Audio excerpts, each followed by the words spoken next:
As the largest motorcycle company in the world, Honda also dominates the American motorcycle market. The result of a strategy begun half a century ago, a plan to focus on perception as well as performance. In 1950s, in America, many people believed that there were only two kinds of people that rode motorcycles: outlaws and motorcycle cops. That's why the message was more important than the machine when Honda decided to twist the throttle in the U.S.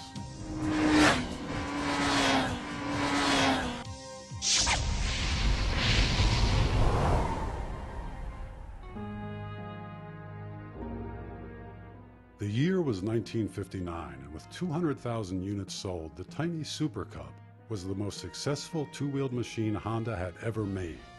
1959 was also the year that the company's founder, Soichiro Honda, created a plan to sell motorcycles in the United States. Ironically, the Super Cub was not part of his initial plan. Mr. Honda had visited many countries around the world and had observed that in the United States, very few people were riding motorcycles. To Soichiro Honda, that observation also meant opportunity. On June 4th, 1959, the American Honda Motor Company opens its first office in Los Angeles. Several mid-size motorcycles could be found on the showroom floor, but the little Super Cub wasn't one of them. In the case of Honda in the 50s, they didn't start in the U.S. by marketing the Cub. They were marketing other products. They had a variety of machines. Most of them were based on traditional designs that were adapted to the U.S. market.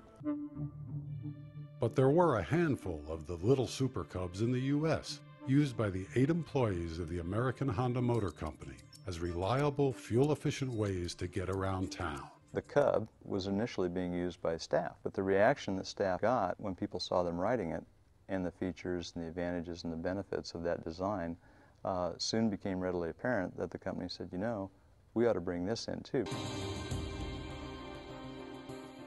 But even with the Super Cub, Honda motorcycle sales in the U.S. didn't really take off until after a unique advertising campaign designed to change the public's attitude about motorcycles.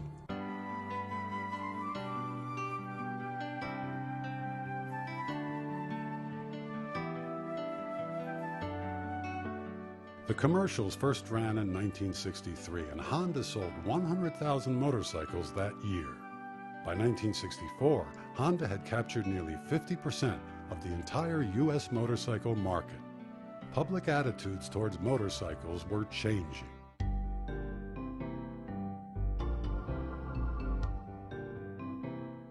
In the early 60s, Honda risked its entire annual advertising budget to sponsor the Academy Awards. Then it bought TV commercial time in the Super Bowl. The impact was virtually immediate. There were people lined up at dealerships' doorways before stores opened the next day, the next Monday. It was pretty impressive. By the late 60s, Honda was ready to take on all comers with a new motorcycle directly targeting the U.S. market. Called the CB750, it was the first large displacement motorcycle to offer an inline 4-cylinder engine and disc brakes.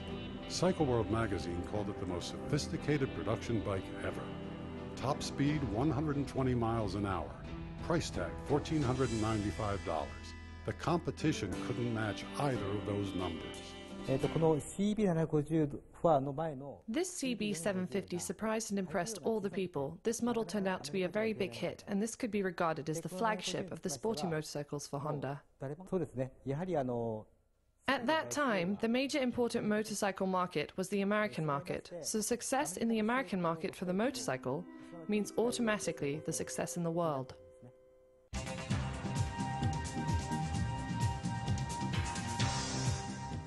That success was reinforced when a modified CB750 won the Daytona 200 in 1981. Even today, that victory by a CB750 is remembered as a defining moment for the company. And for legions of American riders, one more reason Honda became their motorcycle of choice for a twist of the throttle.